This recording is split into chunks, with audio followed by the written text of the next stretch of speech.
Olá, seja muito bem-vindo ao podcast O Mentor, o podcast do Mentor de Líderes. Hoje estou com o Evandro, nosso convidado especial, um cara da tecnologia, tá ali envolvido na tecnologia, respira tecnologia desde quando a gente nem sabia o que era. Ele é dono de algumas empresas, eu vou deixar que ele fale um pouco mais sobre algumas das empresas, o ramo de atuação, e para que ele conte um pouco da sua história, do que é IA, o advento hoje, de como foi esse processo evolutivo durante a jornada e do que um profissional hoje precisa ter quando a gente fala de IA e de profissional de negócios, que de fato faz a diferença dentro do mercado de trabalho. Evandro, seja muito bem-vindo. Olá, muito obrigado, prazer. É um prazer ter você aqui. Léo, muito prazer. É um prazer ter você aqui. E me conta um pouco, quem é o Evandro, família, o que faz, quais são as suas empresas, o ramo de atuação, e um pouco da sua história ali com tecnologia, desde quando você começou, de como foi esse processo de transformação até o Evandro hoje, e vou passando ali também por alguns pontos, principalmente quando a gente fala de profissional, mercado e inteligência artificial. Ok. Sou Evandro, sou casado há 8 anos, estou com a minha esposa fazem 3 anos, sou padrasto de 3 enteados, então Legal. São duas mulheres e um menino, já uma casada, os 2 mais novos que moram com a gente hoje. Tenho 3 empresas hoje eu sou empreendedor, 3 empresas, tenho 2 empresas de tecnologia, 2 com sociedade, tenho outros sócios e uma que eu sou sócio com a minha esposa. Que legal. Uma é voltada para o mercado de turismo, então a gente atua puramente em mercado de turismo, a gente tem um software que atende operadoras de turismo, então a gente atua toda a cadeia de turismo, a gente atende desde fornecedores, que faz toda a parte de gestão, de cadastro de produtos, até a parte de distribuição. Uma outra empresa que a gente atua na parte de customização, a gente monta produtos customizados para as empresas e muito atuando com inteligência artificial. E a nova empresa agora que eu tenho com a minha esposa é para fazer mentorias. Então a gente está fazendo trabalho para fazer mentorias com a parte de transformação digital e inteligência artificial. E eu sempre fui um apaixonado por tecnologia. Vamos falar que desde os meus 13 anos de idade, não vou entregar muita idade, né? Mas faz um tempinho já. Desde os meus 13 anos de idade, quando ainda computador era com disquete, aqueles disquetes grandes, então Sim. Eu sempre fui apaixonado, minha diversão era programar, então com 13 anos já fazia codificações, enquanto muitas pessoas estavam se divertindo, eu estava programando como diversão. Então sempre fui apaixonado, e eu comecei desde 13 anos de idade a trabalhar com tecnologia, e fiz, na época, comecei a cursar processamento de dados, né? Era colegial com processamento de dados. Mas só que eu não fui trabalhar com processamento de dados, eu comecei a trabalhar com 14 anos na Mercedes, uma grande empresa que acho que todo mundo conhece, fabricava caminhão. Eu entrei pelo Senai e trabalhei praticamente 9 anos dentro da Mercedes. Então, Lá você trabalhava com tecnologia? Não trabalhava com tecnologia. E aí a gente vai contar um pouquinho mais a minha história ao longo da nossa conversa aqui. E você começou a codificar com 13? Comecei a codificar com 13 anos. E como é que foi, se você lembrar, né, é claro, mas como é que foi esse seu relacionamento com a máquina, assim? Como que ele começou, né? Você lembra um pouco de como foi esse... Cara, computador ali, um bicho de 7 cabeças, uma tela, teclado... Até foi engraçado, eu tava no mercado com a minha mãe, eu não tinha, era bem mais novo, 13 anos, eu não lembro qual a idade que eu tinha, era bem mais novo. Uhum. Tinha um jogo que tinha um desenho de um computador, e não era um computador. Eu olhava para aquilo encantado, falei, nossa, um dia eu vou ter um computador. Passava e não falava para meus pais que eu queria ter um computador, eu passava de um dia eu vou ter um computador. E aí, aos 13 anos de idade, de verdade, eu falei, pai, mãe, quero um computador. Uhum. Meus pais eram pessoas humildes, o computador era algo muito caro naquela época, e aí começamos a pesquisar para comprar um computador. E aí fomos e compramos um computador usado naquela época. Sim. Não tinha nem HD, era muito simples, aquele monitor verde, tudo, e aí que eles compraram o computador, e foi onde realmente, de fato, eu comecei a ter o primeiro contato com o computador. Na época, internet era discada, não sei nem se é da sua época, né? Sim, Mas sim. a internet que era discada, então era muito difícil o acesso a uma internet e tudo, e era mais complexo você ter próprio conteúdo de tecnologia. E aí foi praticamente um ano depois que eu comecei a fazer o colegial de processamento de dados, e aí onde realmente eu comecei, de fato, a me aprofundar mais em conteúdos de tecnologia. E aí, dentro desse colegial, foi o seu processo de aprendizagem ali, ou fora você buscava, Eu tinha revista buscava, na época? aí era tudo livros, né? Então você não tinha o conteúdo que nós temos disponível hoje, não tinha naquela época. Então você precisava de algum conteúdo, ou era aquelas revistas em bancas de jornais que tinham conteúdos mais rápidos para você aprender, ou até fitas de videocassete, também que você tinha, que tinha aqueles os VHS, que você tinha cursos rápidos de como usar o Windows. Então, você aprendia o básico. O Windows você carregava em disquete, 2, 3 disquetes para carregar o sistema operacional. Então, eu ensinava aqueles comandos básicos de como usar o computador. Então, você tinha VHS, tinha aquelas revistas de banco de jornais e livros mesmo que tinha em bibliotecas que você podia pesquisar. Então, era muito mais difícil o acesso à informação. E os cursos de informática naquela época eram muito mais caros. Então, a velocidade de aprendizado era muito mais lenta, né? Sim. E aí você passou 9 anos numa empresa, não trabalhando com Não tecnologia. trabalhando com tecnologia. E pós 9 anos ali, o que aconteceu? Qual foi a decisão que você tomou? Qual foi o caminho que você seguiu? Dentro da Mercedes, eu estava evoluindo, não estava parado.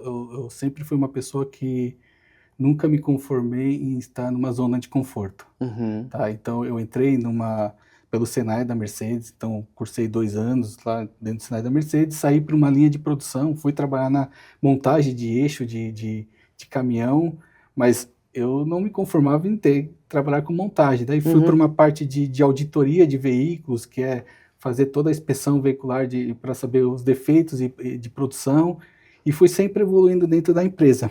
E eu cheguei a um ponto que eu trabalhei, a última etapa eu estava em planejamento de produção, ou seja, eu precisava analisar a linha de produção, identificar melhorias no processo de produção para economizar, para redução de custo de fabricação.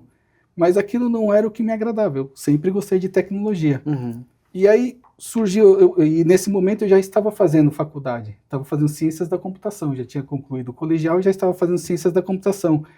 E eu parei para pensar, falei, eu estou numa faculdade de ciências da computação, estou trabalhando numa empresa que não tem nada a ver com computação. Por que eu vou ficar aqui dentro? Uhum. Não é isso que eu quero. E aí, por acaso, surgiu um curso na faculdade que seria durante 3 meses, o dia inteiro, que na época era de AS400. Era um curso que é parceria com a faculdade, que a IBM estava financiando, e eu falei, você prestava... Eram poucas vagas e eu acabei conseguindo uma vaga. Uhum. E aí eu tinha uma decisão a tomar. Para fazer o curso eu precisava pedir as contas na empresa. E aí eu fui conversar, eu fui comunicar aos meus pais, né? Porque a decisão já estava tomada. Eu já tinha tomado a decisão que eu iria sair da Mercedes. Uhum. Meu pai falou, não, você já cresceu dentro da Mercedes, você já tem um emprego estável. Naquela época eu já tinha meu carro, já tinha meu apartamento, tudo conquistado pela Mercedes, mas não era algo que eu queria. Uhum. Eu sabia que para crescer dentro da empresa, eu precisava mudar, sair de tecnologia e ir para uma outra área, voltado para mecânica. E não era o que eu queria. Eu falei, não, pai, ok, não quero. Então eles me apoiaram. Então tá bom, já que você não quer, ok, eu apoio. Eu ainda, apesar de ter apartamento e o carro, eu morava com os meus pais. Uhum. Eu falo assim, eu garanto o básico para você, se você é isso que você quer, ok. Então pode seguir em frente. Então fui lá pedir as contas e foi até uma luta para pedir as contas, porque meu chefe falou, não, por que você vai pedir as contas? Você trabalha super bem, por que você vai sair? Eu não tô entendendo. Não tô entendendo. Não, eu falei, mas eu quero. Daí eu expliquei para ele, não, aí ok, concordou, e eu acabei saindo. Até num plano de demissão voluntária, eu não me encaixava nem nas regras, mas eu acabei conseguindo, e o que me ajudou também a ter uma garantia para terminar de pagar a minha faculdade. Legal. E aí foi onde eu mudei a chave, saí da parte da Mercedes para seguir realmente na parte de tecnologia. E qual foi seu primeiro emprego na área de tecnologia? Primeiro emprego na área de tecnologia foi num banco de investimento. E até um ponto interessante foi, quando eu fui fazer a entrevista de emprego, eu fui fazer a entrevista com um gerente da área. E ele falava de algumas tecnologias que eu nunca tinha visto ainda. Aí ele falava, isso aqui, conheço. Isso aqui, conheço. Aí, ok, acabou a entrevista, aí só recebi o do RH. Você está contratado, pode seguir para o processo. E aí eu fui contratado para trabalhar no banco. É óbvio que antes de começar, o que eu fui fazer? Fui estudar tudo aquilo que ele tinha falado na entrevista. Quando eu entrei para começar a trabalhar, já conhecia, já havia aprendido tudo aquilo que ele tinha falado na entrevista. E aí eu comecei a trabalhar nesse banco de investimento. E aí, dentro do banco de investimento, sempre o meu perfil de sempre querer conquistar novos espaços foi abrindo oportunidades dentro do banco. Tinha 23 anos de idade. E eu fui, com 23 anos de idade, eu entrei para dentro de um time, eu era desenvolvedor dentro de um time. Com menos de um ano, eu passei a ser responsável por esse time. E eu fui conquistando espaços dentro desse banco. Eu era o mais novo, praticamente, da área de tecnologia. E passado três anos de banco, havia um projeto que era de um internet bank de um banco internacional que era do mesmo dono do banco. E eu fui escolhido para fazer esse projeto do internacional. Então eu acabei sendo escolhido para fazer a parte de sistema e um outro gerente foi escolhido para fazer a parte de infra. Então todo esse meu, digamos, a minha, não vou chamar de ambição, mas o fato de querer sempre procurar oportunidades da empresa me ajudou a participar de um projeto gigante dentro de um banco. Então, foi criando oportunidades dentro desse banco. Que legal. E olhando para a sua história, qual foi a decisão mais difícil que você já tomou? Eu acho que a decisão mais difícil foi, acho que quando eu decidi empreender. Isso foi já em 2017. 2019. Que acho que quando você vem de momentos que você tem sempre o seu salário garantido e você tem que mudar seu mindset para falar, a partir desse momento eu não tenho mais meu salário garantido. Sou eu que faço. Sou eu que faço. Eu tenho que garantir o salário de outras pessoas. Então, e dentro dessa linha, você ficou quanto tempo nesse banco fazendo? Você fez o projeto? Do banco, eu fiquei 7 anos no banco. Legal. Tá? Eu fiquei 7 anos no banco e foi que até quando eu fiz a mudança para trabalhar para o mercado de turismo. Então eu saí do banco para ir para o mercado de turismo. E foi aí que eu também fiquei trabalhando, assim, vamos dizer que eu trabalho no mercado de turismo até hoje, né? Porque a minha empresa de tecnologia é no mercado de turismo também. Né? Legal. Pelo que você está me falando aqui, você passou por um processo evolutivo e de, eu vou usar essa palavra, mas inconformismo grande, né? Estava aqui, não estou conformado com o que estou aqui, não quero ficar nessa zona de conforto, não tá bom, e tudo isso foi levando você para o próximo passo. Como a zona de conforto hoje, e aí eu olho para os tempos atuais, pode destruir a carreira de alguém? A zona de conforto, ela acaba te enganando, né? Porque você acha que você está numa posição bacana, boa, você pode ter um salário bom, mas você pode perder grandes oportunidades na sua carreira, ou na sua vida, ou dar boas condições para sua empresa. E você acaba não enxergando isso. Isso acontece muito em empresas de tecnologia. Tem muitos desenvolvedores que já têm um salário, praticamente, falando em nível Brasil, um salário bom. E eles ficam naquele salário por muitos e muitos anos, mas ele esquece que se ele sair dessa zona de conforto, ele pode ou se tornar líder, deixar de ser até um desenvolvedor, se tornar líder, e aí ele sai um pouco da zona de conforto, mas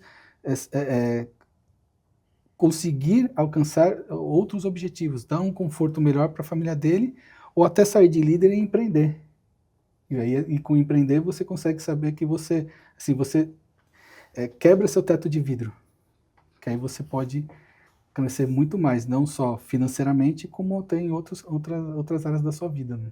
O que seria esse teto de vidro? O teto de vidro é o seu limite, é onde você pode chegar dentro de uma empresa. Você pode ser, como funcionário, você pode ser um presidente de uma empresa, mas dentro disso daí você tem um limite. Você vai crescer até um determinado ponto. Então a única forma de você quebrar essa barreira, esse teto, é você empreendendo. Entendi. Qual foi esse processo? Porque eu entendo que o teto de vidro é você chegar num platô, né, platô, ali, sim. de você na linha de produção, apartamento, carro, eu tô bem, eu tenho um salário ok, tá bom, eu tô tendo os bons resultados, tanto que seu próprio chefe na época não queria que você saísse, né, não Sim. tinha nenhum porquê, ali era fora do comum. Do comum. Como que alguém percebe que tá estagnado, mesmo quando as pessoas à sua volta acham que, cara, por quê? Você tá tão bem.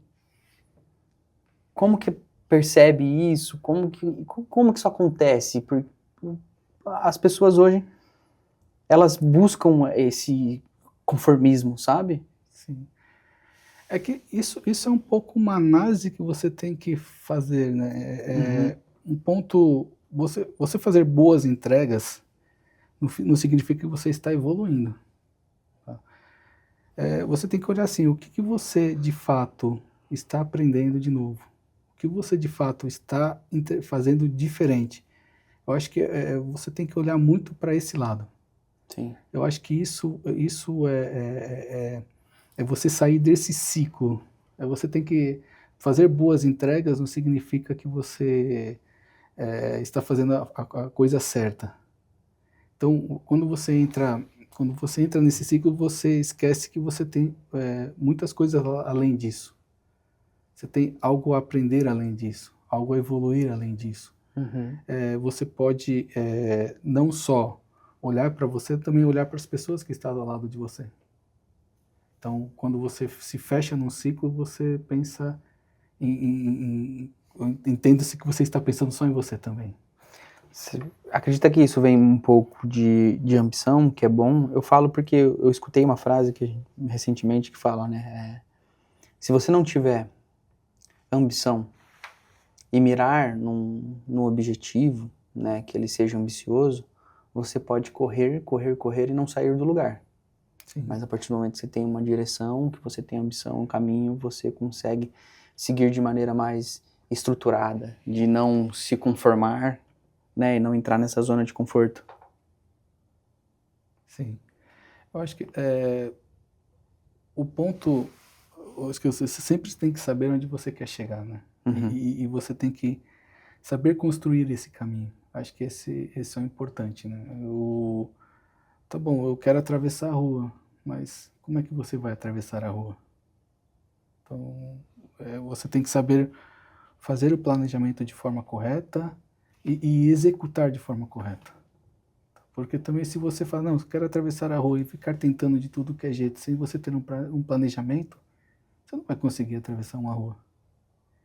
Então você pode dar certo, mas você pode tropeçar no meio do caminho, você pode ter um buraco que você não sabe, encontrou ao meio do caminho e você não tinha ideia de como você fazer para atravessar aquele buraco. Então você tem que saber ter algumas alternativas para você tomar algumas decisões ao longo do seu caminho. Então acho que você tem que estar um pouco mais preparado. Evandro, o que falta hoje no profissional na área de tecnologia? Dentro da sua visão, da sua experiência de trabalho, o que você acredita que são as principais características de um bom profissional de tecnologia hoje? Um bom profissional de tecnologia hoje precisa conhecer muito o negócio. Eu acho que o que diferencia um bom profissional de tecnologia de um ruim profissional, um mau profissional de tecnologia é negócio. Hoje, para ele fazer uma boa entrega, ele tem que conhecer muito bem o negócio, que é o diferencial. Então, não basta você conhecer parte de tecnologia, de arquitetura, como é que eu vou desenhar, se você não conhecer o negócio. Então, conhecer o negócio hoje é extremamente importante. Outro ponto é comunicação. Um ponto falho hoje nos profissionais de tecnologia é comunicação. Então, se um profissional de tecnologia não se comunica bem, ele também não consegue fazer uma entrega boa. Ou seja, Sabe? ele tem que traduzir muitas vezes, porque, na minha visão, é complexo, cheio de jargões, de nomes diferentes, que muitas vezes as pessoas não entendem, e ele precisa traduzir isso, então tem muito mais uma questão de simplicidade na linguagem também, e de como ele levar isso para as pessoas. Imagina também, como é que eu vendo um projeto para você falando puramente de linguagem técnicas, conversas truncadas, como é que você compra um projeto desse? Imagina se eu falo para você, eu vou te entregar APIs feitas em JSON, que eu vou usar C#, o que você entendeu do que eu falei? Nada, vou achar que você tá me xingando por alguma coisa. Então, esse é o grande ponto. C# é você. C# é você. Então, ele tem que saber se comunicar. Muitos profissionais de tecnologia, e eu já passei por isso, tá? Sim. São profissionais mais fechados, têm dificuldade de falar, de se comunicar, de expor as suas ideias em público. Então, ele precisa melhorar muito. E hoje, falando com o avanço da IA, cada vez mais ele vai ter que estar menos preocupado com o código e mais preocupado com o negócio, comunicação, saber vender o produto. Então muda um pouco a forma que ele tem que lidar do que ele lidava antigamente. Você trouxe alguns pontos interessantes aqui. Eu vou voltar para a parte de negócio, mas eu queria falar de um ponto, principalmente que existe um estigma, né, em volta do profissional de tecnologia, que muitas das vezes é aquele setor que é apartado da empresa, que é o pessoal que é mais fechado, mais retraído. Como hoje um jovem que está nos assistindo aqui, ele precisa entender e se desenvolver nesse pilar, principalmente, para que quebre esse estigma, né? De, cara, não é assim que funciona, eu sou uma pessoa para frente. Quais são as skills ali, o processo que ele tem que seguir para poder conseguir desenvolver? Não digo que ele seja igual a galera de marketing que está fazendo dancinha muitas não vezes. Precisa ser, né? Mas que ele consiga, de certa forma, entender e traduzir ali. Eu entendo que muitas das vezes ele precisa entender alguns conceitos, né? Storytelling, por exemplo, para conduzir uma apresentação, dentro de a visão de negócio, que é extremamente importante. Mas como quebrar esse estigma? Hoje eu acho que não é só tecnologia, tem muitas faculdades, graduações que focam muito técnicos. Sim. Esquece que existem outras áreas que precisam ser tratadas. E esse é um ponto falho das formações de hoje. Então, o que eles sempre têm que procurar? Cursos que ajudem ele em outras pontas. Curso de oratória. É o meu caso. Eu vou olhar o meu caso. E você me conheceu há pouco tempo. Uhum. Você entende como eu estava no começo do Mentor de Líderes e como foi o avanço ao longo desse tempo. Sim. Então, você tem que procurar ajuda. Você não vai conseguir fazer sozinho, você não vai conseguir melhorar sozinho. Quantas conversas nós tivemos do como fazer um post, como fazer alguma comunicação, cursos de oratórias. Então, você precisa de ajudas para poder melhorar essa parte de comunicação, melhorar essa parte até de organização de ideias. Porque quando você fala de um profissional de tecnologia, é muito racional, é 0 e 1. Então, você trabalha com lógica. Então, como é que eu organizo as ideias, como é que eu vendo essas ideias, como é que eu monto o storytelling. Então, você precisa de ajuda de profissionais. Dificilmente, uma formação técnica, você vai conseguir fazer isso de forma sozinha. Então, procure ajuda. Legal, bacana. E a gente olha para a visão de negócio, né? Um livro, e aí você falou dele de forma indireta agora, que me abriu muita mente para negócio, que foi De 0 a 1, do Peter Thiel, que ele é um livro conhecido e ele traz uma visão de negócio, principalmente voltada para tecnologia, muito forte. E o quão é importante, e como você traduz a visão de negócio hoje, e uma dica para o pessoal que está nos assistindo aqui, de como ter essa visão de negócio. Eu falo porque recentemente eu estava fazendo um estudo de caso com minha noiva, e ali tinha uma série de dados, né, e, cara, tinha 5 planilhas ali, um de cada região do Brasil. E dentro disso, ela estava montando um BI, e dentro desse BI ela, eu tenho essas e essas informações. O que eu faço? né, que ela está começando nesse processo. Eu falei, olha, vamos entender quais são as colunas aqui, todos os dados que tem, que a gente pode tirar insumos. Eu, como sou um cara de marketing, já comecei a olhar, top 10 aqui, vamos entender, top 10. Aí a gente estava dentro de um processo que voltava para uma análise voltado para o número de remédios que estavam vendidos no Brasil, nas principais regiões, e eu fui entender que no Centro-Oeste, o tipo Torcilax era um dos produtos mais vendidos. Ele é um remédio que trabalha processo inflamatório, recuperação, relaxante muscular, que está totalmente atrelado à atividade física. Falei, olha, dentro dessa análise eu consigo entender, baseado no negócio, para tomar uma tomada de decisão, que esse produto ele é vendido, agora vamos fazer uma correlação. Qual é os números relacionados a esporte, à prática esportiva dentro da região? Na hora que a gente foi ver essa tendência, né, esse comportamento, foi ver que na região o número de corridas de rua disparou 80%. É o número que mais teve investimento no número de academias. É o número que mais teve investimento em box de crossfit. Logo, eu tenho uma correlação que pode estar correlacionada ao aumento das vendas. E eu faço E aí, qual é a tomada de decisão? Com base no negócio eu posso colocar isso dentro do contexto de uso. Por que eu não posso colocar uma comunicação pela manhã, que eu sei que é o horário que as pessoas correm, eu otimizo o custo de comunicação, porque se eu colocar ali no meio-dia, eu sei que ninguém está correndo na rua.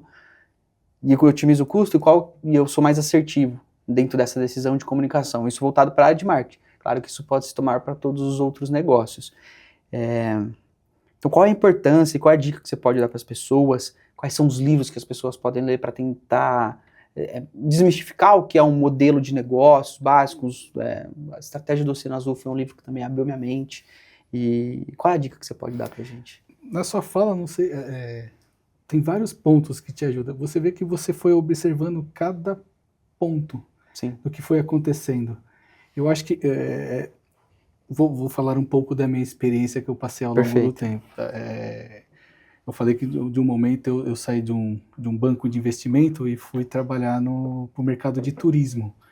E o que eu fazia, qual que era minha preocupação quando eu fui no mercado de turismo, que eu não trabalhava, que eu não conhecia nada, era entender como funcionava cada processo dentro do mercado de turismo.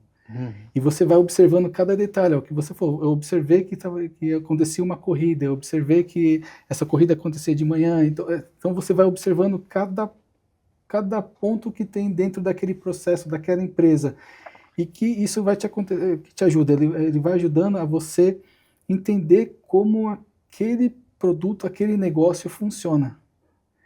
E cada vez, quanto mais você conhece daquele processo, daquele produto, mais você consegue transformar aquilo realmente em um sistema que vai resolver alguma dor. Então, hoje que eu falo, quando eu entrei no mercado de turismo e comecei a querer entender como funciona cada processo, como funciona cada produto, por que eu monto um pacote de viagens daquela forma. Eu vou até a área de negócio, onde as pessoas montam o produto, e para entender por que ele colocou um hotel mais um aéreo daquela forma, junto com um transfer. Então, como você vai para o mercado, para a rua, para entender como é que é feito cada ponto daquilo, você consegue entender melhor como funciona o negócio, você consegue converter melhor o sistema para atender para ajudar a resolver aquelas dores que eles têm. Então, com isso, você vai conhecendo muito melhor como funcionam as coisas. Hoje, se você fala hoje, se você falar para mim, monta um business plan de uma operadora de turismo, eu te monto um business plan de uma operadora de turismo. Me monta todos os processos de uma operadora de turismo. Eu te monto todos os processos de uma operadora de turismo, sem falar de sistema. Por quê? Porque eu me preocupei em conhecer como é que funciona cada processo, cada negócio dentro de cada etapa. Então, olhe de fato, tenta conhecer como é que funciona o negócio, como é que funciona o produto, como é que funciona cada etapa. Então, essa é a dica que eu dou. Olhe realmente para a dor do seu cliente, olha para o que ele realmente precisa. Depois você vai pensar em sistema, como resolver. Legal. Então, bacana. Mais alguma coisa, assim? Tem algum livro, alguma coisa que você leu, que Hoje eu vou até saber, livros... Lá atrás, no passado, né? Hoje eu falo assim, usa IA. Lógico, o livro é importante ler, sem dúvidas, tá? Mas hoje você tem o benefício da inteligência artificial. Perfeito. E quando você começa a usar ela de fato para discutir negócio, hoje ela te traz um resultado fantástico. Bacana. Então você consegue converter ideias e discutir ideias e falar o que é bom, o que é ruim com inteligência artificial, hoje é fantástico. Então, assim, livros é importante, mas hoje para você realmente, de fato, ajudar a traduzir um negócio, a IA é o que vem para ajudar. Porque lembre-se que por trás de uma IA tem milhares e milhares de livros convertidos. Então, Um bom ponto, eu falo porque assim, eu leio menos do que eu gostaria, mas eu já li muito, né? Porque na pandemia, assim, eu li muitos livros. E a leitura me trouxe muita facilidade em entender engenharia de contexto. Para promptar. Porque ali dentro da leitura me trouxe insumos, né, de informações a qual, de uma maneira muito mais efetiva, me permitiu organizar o pensamento dentro do que eu quero, dentro do que eu não quero, principalmente, porque hoje sim. que eu entendo que a maioria do seu prompt dentro da IA são limitações do que ela não pode fazer, Sim. e de qual é a resposta que eu gostaria de ter, né, o formato, enfim, a linha de pensamento que eu gostaria de chegar ao ser validada. E o que trava mais hoje um profissional? Principalmente aquele profissional que olha para o mercado e ele está começando agora e ele fala assim, cara, será que eu estou atrasado? Será que a tecnologia vai resolver tudo? Será que eu, como um profissional, vou ser substituído por IA? O que trava? É essa falta de talento? Existe? Ou é esse excesso de desculpas em achar que a IA vem para substituir o ser humano e ela vai resolver tudo e você não precisa entender ela porque você não vai trabalhar com ela como aliado? Tem vários pontos nesse que você falou. IA vai substituir pessoas? Vai. Aquelas que não usam IA. Perfeito. Essa é uma opinião, Evandro, tá? Acho que cada um tem uma opinião sobre isso. A IA é uma ferramenta. Ela está aí para ser utilizada. Utiliza. Ponto.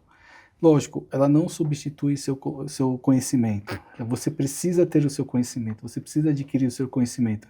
Você não pode deixar ela atuando de forma sozinha.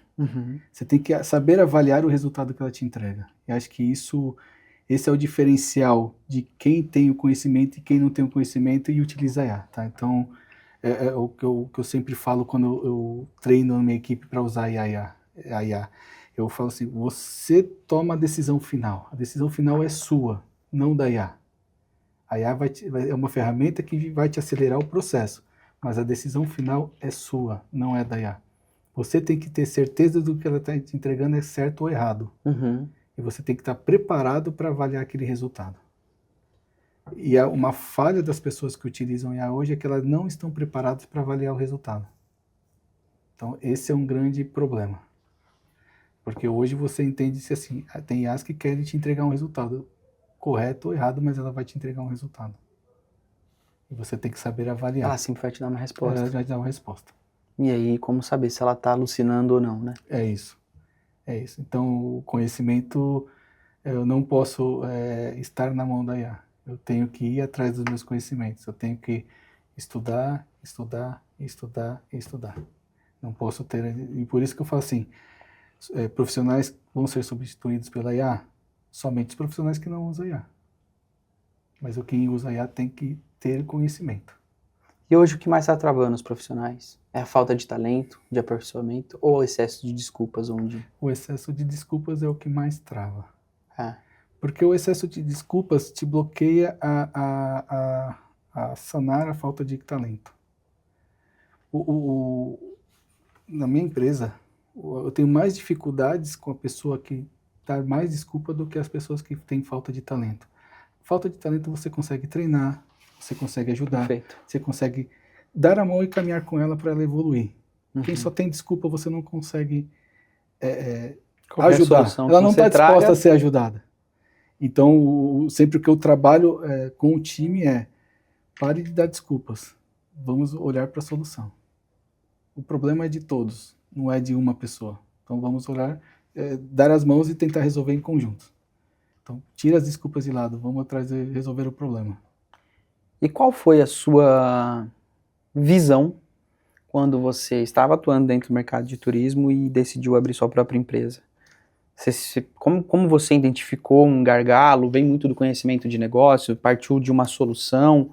Como foi esse processo? Eu comecei a desenvolver os sistemas 2 anos antes de eu abrir a empresa. Uhum. Eu vinha trabalhando em mercado de turismo e vi uma necessidade de fazer a gestão financeira dentro do mercado de turismo. Geralmente, as empresas sempre se preocuparam em processos de vendas e Sim. não se preocuparam com a gestão. E ali eu entendi que tinha um nicho a ser desenvolvido, a ser atacado. Então, o que eu fazia? Durante o dia, trabalhava numa empresa de turismo e à Uhum. noite, nas minhas horas vagas, comecei a desenvolver esse software. Depois de 2 anos, eu vinha conversando com um diretor meu de uma outra empresa, e depois ia apresentando, ia mostrando para ele a evolução do sistema, e 2 anos depois, ele falou, vamos abrir uma empresa? Uhum. Vamos abrir uma empresa. Então, usamos esse sistema para poder começar a atuar no trabalho, atuando onde tinha dor na indústria de turismo, que é a gestão da parte financeira. E com isso, depois a gente foi evoluindo a plataforma. Você ficou 2 anos ali no MVP. 2 anos trabalhando à noite nas horas vagas para montar a empresa. E aí, como foi essa decisão, esse processo de, cara, eu vou sair aqui porque eu sei que eu vou empreender, vou tomar esse risco, vou ter pessoas que dependem de mim. O sistema, quando eu tomei essa decisão, o sistema ainda não estava apto a ir para o mercado, ainda tinha que evoluir para poder realmente ir para o mercado. Então a decisão também não é fácil, porque você fala assim, eu tenho um tempo que eu não vou ter receita. Eu vou ter que olhar para minhas economias, me preparar. Então você também tem que se planejar, se preparar para falar assim, agora ok, esse período de tempo que eu sei que eu não vou ter receita, mas eu tenho que garantir sustento para a família. Então você tem uma preparação antes disso. E sempre vem aquele frio na barriga. Ok, eu vou empreender. Você pode dar certo ou pode dar errado. E minha esposa, eu já estava com a minha esposa atual, né? Então eu já estava com a esposa e eu sentei com ela, ó, eu vou largar o certo e vou entrar num duvidoso, mas esse duvidoso pode levar a gente numa situação diferente. Ou romper o teto de vidro que eu havia falado. E ela me apoiou. Também ela trabalhava no mercado de turismo. E ela me apoiou essa decisão. Que legal. E aí a gente decidiu arriscar. E graças a Deus foi uma boa decisão.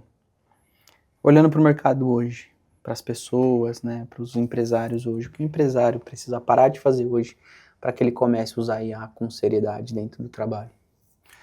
Hoje os empresários, eles acham que a IA vai vir para resolver os problemas dele. Eu acho que Aumenta faturamento, substituir funcionário. Mas imagina se um empresário vive num caos hoje e ele coloca a IA, o que ele está fazendo? Automatizando o caos. Então eu acho que o empresário ele tem que primeiro olhar para dentro da empresa dele, organizar os processos dele e aí sim implementar a IA.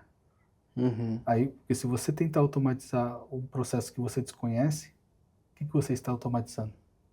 Caos. Então acho que ele tem que olhar para dentro primeiro do processo dele, organizar o processo dele, para depois vir com a IA e aí automatizar esse processo com a IA. Você pode usar a IA para ajudar a organizar esse processo, mas não usar a IA para automatizar o caos.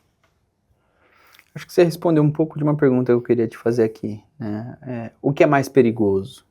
É ignorar a IA ou usar ela sem estratégia? Eu acho que aí os dois são perigosos. Ignorar a IA hoje é perigoso. Porque seus concorrentes não vão ignorar a IA. E isso te cria uma desvantagem no mercado. Então ignorar a IA é perigoso. Mas usar a IA também de forma desorganizada, desordenada, é perigoso. Você pode automatizar o caos e em vez de você ajudar a crescer, você pode acelerar a queda. Existe algum mercado hoje que você vê funcionando sem IA?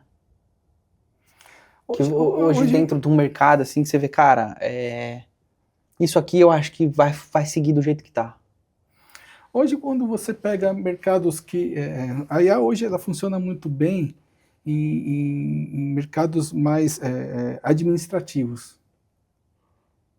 você pega mais Fabril, ainda ela está em evolução. Eu estou falando um pouco de Brasil, né? Porque se você pega Sim, a robótica fora do Brasil, já é bem mais evoluído. Então, e hoje já se usa muito IA para fazer sim. automações internas, mas ainda no Brasil ainda não é muito. Então, você olha essa parte ainda que é de fabricação, ainda tem muito a evoluir.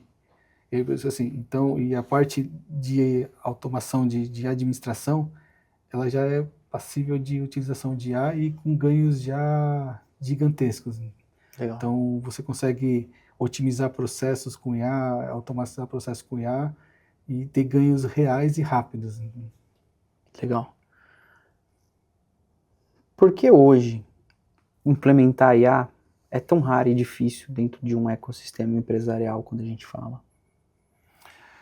Você tem um legado, você tem uma gama de softwares implementados dentro da empresa que eles não foram desenvolvidos para serem utilizados com IA.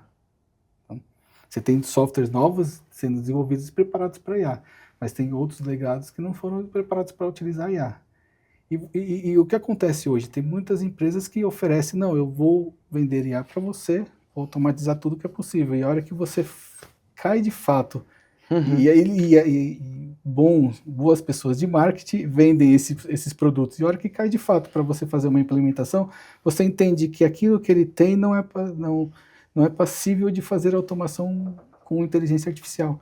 E é onde mais as empresas erram e passam meses e meses tentando, gastando dinheiro e entende-se que aquilo não conseguiu gerar um resultado de fato. Existe um problema aí, por exemplo, os softwares legados, digamos assim, muitas vezes eles passam por atualização. Sim.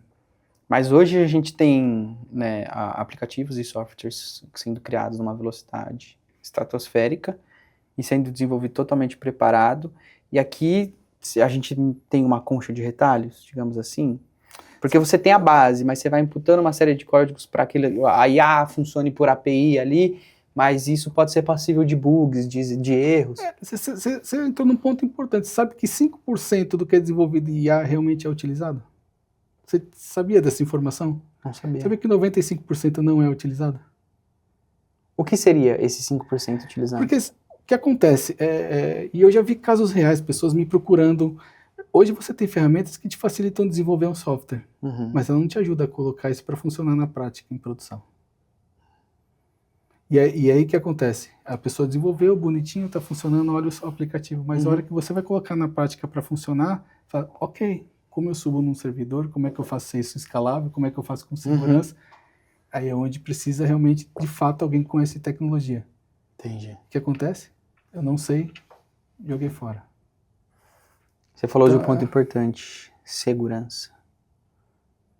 Será a próxima tendência dentro do mercado de tecnologia? Segurança, LGPD, voltado para a IA como um todo? Eu falo porque, assim, recentemente saiu uma notícia que me impactou por uma questão de propriedade intelectual. O ator Matthew McConaughey, ele registrou a patente da sua voz e do seu rosto nos Estados Unidos para que não pudesse ser replicado por IA. Uma vez que fosse, seria passível de processo. E eu vejo isso como dentro de um pilar ali importante, né, uma vez que eu vejo pessoas se protegendo e sendo um ator, assim, gerando filmes até após sua morte, e sendo a imagem dessa pessoa sendo gerida pela família, digamos assim, né? Aquela pessoa foi tão especial dentro daquele mercado que acaba acontecendo. Isso é uma parte. Mas hoje a gente olhando para a empresa, LGPD, integrações, como que você vê isso funcionando nos próximos anos de tendência de mercado? A gente está atrasado, não está? Eu não digo que estamos atrasados. Eu acho que a IA evoluiu de forma tão rápida que tudo isso não conseguiu acompanhar da mesma velocidade. E a facilidade que teve de profissionais que não são de tecnologia ou que não conhecem de segurança, que não conhecem de normas, de criar aplicativos, deu uma abertura tão grande que você joga no mercado um volume de softwares rodando sem pensar em nada disso de segurança. Então, por que acontece? Porque são pessoas que não são qualificadas que estão gerando aplicativos para rodar. Uhum. Isso põe em risco dados de empresas. E isso é um problema. Então, se a empresa, de fato, não criar processos, procedimentos dentro da empresa para garantir que não ocorra isso, ela pode colocar em risco dados da empresa dela. Então, pode vazar informações, comprometer dados. E que acontece? Você vê notícias constantemente com vazamento de dados. Então, você pode abrir uma porta para vazamento de dados dentro da sua empresa para um software desenvolvido para uma IA de forma não segura, ou para uma pessoa que nem tem ideia que é segurança dentro de um desenvolvimento de software. Por ignorância, não Por ignorância, não é intencional, Sim. não é de forma intencional.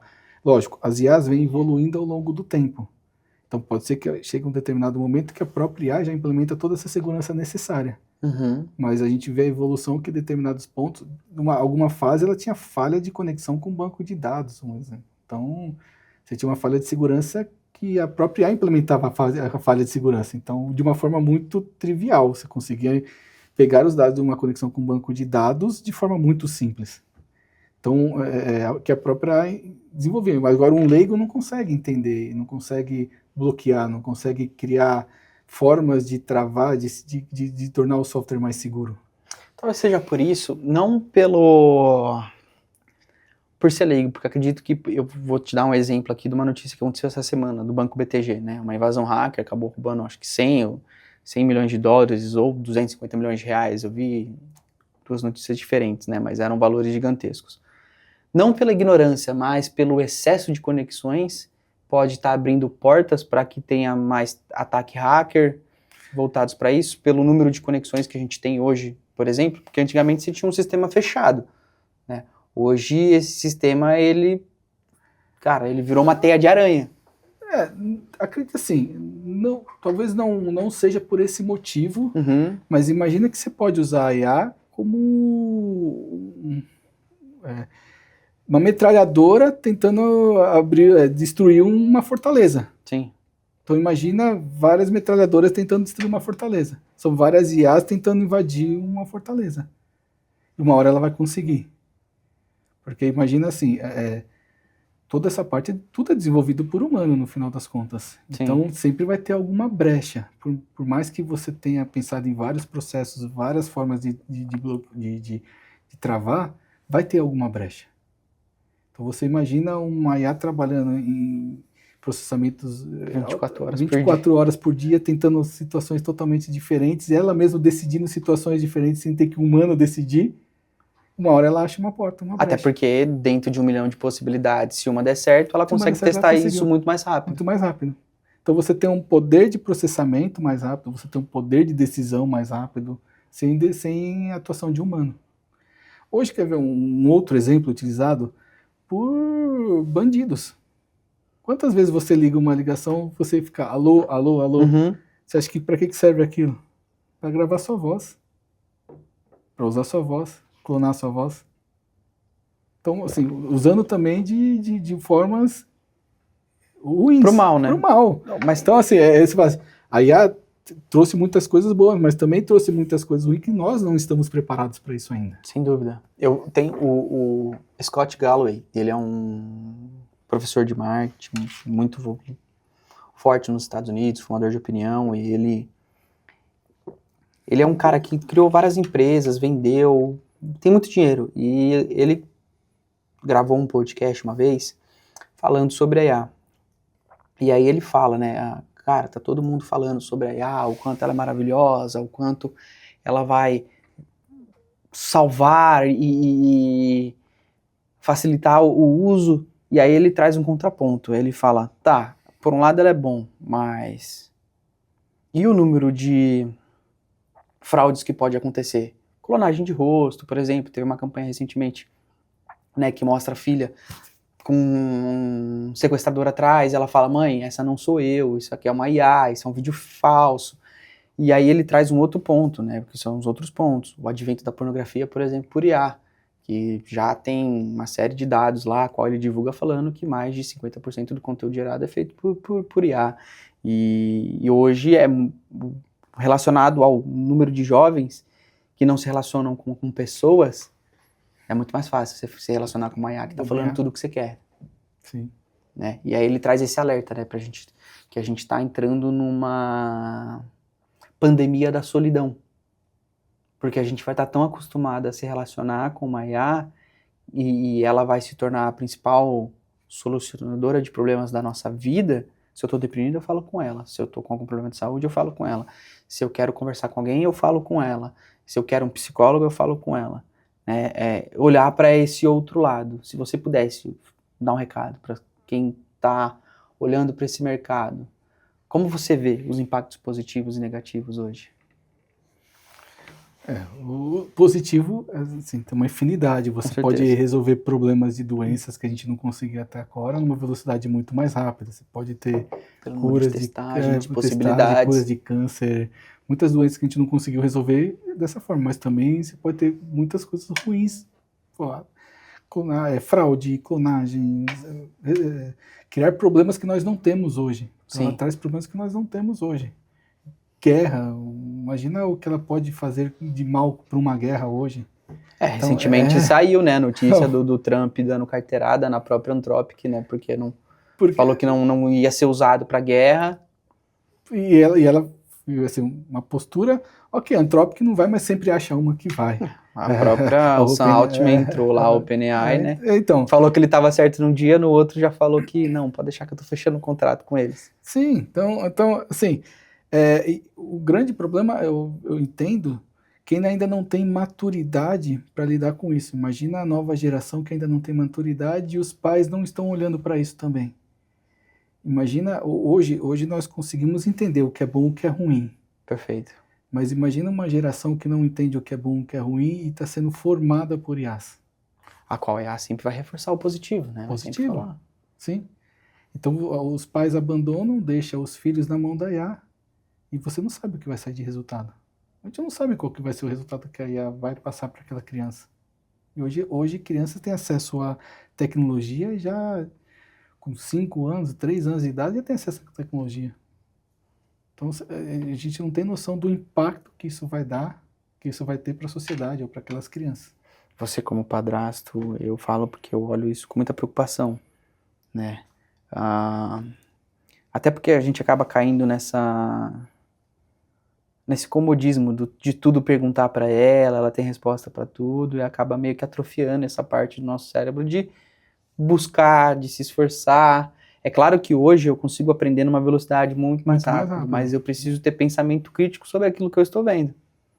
Sim, é o que eu falei, vocês têm que estar preparado para julgar aquilo que ela está dando de resposta. Mas você acha que uma criança de 5 anos está preparada? O pai vai estar disponível para avaliar o que respondeu ou não respondeu para aquela criança? Não, né? Então esse é um problema sério hoje que a gente tem, que estamos enfrentando. E não estou falando só de IA, né? Estou falando isso como redes sociais, tudo que a gente voltado para a tecnologia. Quais são as melhores IAs hoje e por quê? Que você já testou? Não digo os que tem a melhor IA, acho que tem uma, para cada problema a ser resolvido existe uma IA específica. Show. Então não tem uma IA bala de prata. Eu acho que você quer resolver um vídeo, tem uma IA. Você quer montar um business plan para sua empresa, tem um outro IA. Você quer falar sobre programação, tem outro IA. Quais são as melhores que você já usou, assim, para dentro de nichos diferentes? Eu falo porque é uma IA que acelerou meu processo de aprendizagem e tradução de complexidade de determinados temas e buscar conteúdo quebrando barreira de linguagem foi o Notebook LM. O Notebook LM foi uma solução, assim, uma sacada da Google fantástica, né? O fato de converter conteúdos e com base naquilo gerar um podcast, aquilo é um surreal, né? E você vai gerando ali o nível de aprendizagem a respeito daquilo. Sim, você consegue gerar imagens com base em conteúdos complexos e ela faz isso muito bem feito, né? Eu acho que a Google ficou nos bastidores por muito tempo e depois quando ela lançou um produto, ela lançou uma gama de produtos muito bacana, né? Ela ficou... Você ouvia falar sobre inteligência artificial da Google? Não, recente. Não, foi bem recente, né? O ChatGPT ele veio e ficou por muito tempo ali como sendo a principal ferramenta, né? Quando se começou mais a falar divulgada, mais divulgada, sim, mais depois famosa. veio a Anthropic entrando Vai ver o com Claude. Claude, sim, e aí O Gemini veio, mas também não veio aquelas... ficou quietinho, ela tá ali faz tempo, mas tá quieto, o notebook LM tá ali há muito tempo, mas você não vê agora que de fato a Google entrou com um marketing pesado em cima dessa Começou a plataforma. divulgar, e é uma plataforma excelente para nível de aprendizado. Excelente. E você fala assim, cada uma tem a sua, por exemplo, Claude é muito bom para programação. Uhum. E para organizar as ideias para programação, eu uso o ChatGPT. Organiza as ideias com o ChatGPT e programa com Claude. Então você usa uma mesclagem de IAs para poder ter um resultado. Tirando as mais famosas, qual foi a mais diferente que você já usou? Se eu Eu tirar Gemini, Claude e GPT ali, né? Eu acabo testando várias, mas no final das contas, o que entrega o melhor resultado são essas mais famosas, né? Uhum. A Llama, a gente usa muito, a Llama é bom para quem usa localmente, então você quer fazer algo que eu não se torne público, eu uso ela, estado local, então você consegue tratar com dados locais, então você quer trabalhar com conhecimentos internos, então usa ela que você tem localmente, funciona muito bem, com uma base de conhecimento, então você pode gerar uma base local, então você fica mais, tira aquela problema de proteção das suas informações, você fica restrito, fechado. Uhum. Então é bacana também. Então tem vários, é que eu falei, cada uma tem o seu propósito, né? Legal, bacana. Eu vou te perguntar aqui, e primeiro nome que vem na sua cabeça. 3 referências de tecnologia no mundo para você. Puta, Bill Gates, o Steve Jobs, eu acho que o Elon Musk, né? Por que esses 3? Bill Gates criou algo que, acho que para a época dele, o que ele decidiu fazer foi totalmente disruptivo, né?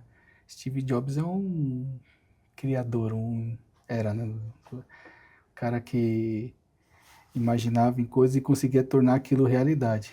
E o Elon Musk usa o dinheiro dele para fazer testes de várias coisas, deu certo. Se não deu certo, tá tudo bem, e deu certo, vai criando coisas cada vez que vai evoluindo a parte tecnológica absurdamente, né? Então ele consegue criar inovações. Os outros podem vir, evoluir, criar, mas ele sempre dá o start e não tem medo, né? E o primeiro a começar, muitas vezes, é o primeiro que sai na frente. É o primeiro que sai na frente. Olhando para ele, né, como pilar em termos de inteligência, de olhar para negócio, tecnologia, o que você acredita que seja o próximo passo da humanidade? Próximo passo da humanidade. Esse até hoje, nos dias de hoje, é até uma resposta difícil com o ritmo de evolução que nós temos, né? Mas é uma frase, o Elon Musk fala muito disso, né? E chega um ponto que esses trabalhos braçais vão deixar de existir em robôs que vão ser feitos. Eu acredito nisso na velocidade que estamos caminhando. Agora, como a gente vai resolver o restante dos problemas, eu não tenho a mínima ideia. Seriam robôs humanoides. Eu não tenho a mínima ideia como a gente vai resolver o restante dos problemas, então... Porque se a gente parar para olhar ali, né, uma parte que os robôs tomam um trabalho braçais, a gente pode criar uma classe ali, uma área, voltada à área de fome, pobreza muito grande, por não conseguirem se realocar. Se realocar ou ter alguma solução uma renda única, é que o dinheiro perde sentido, né? Se você pensar que o robô está executando alguns trabalhos ou depende da situação, o dinheiro passa a perder sentido. Pode ser alguma outra forma de monetizar, alguma outra moeda, alguma outra forma, porque o dinheiro perde sentido. Se você não tem esforço para produzir um carro, qual que vai ser o custo de um carro?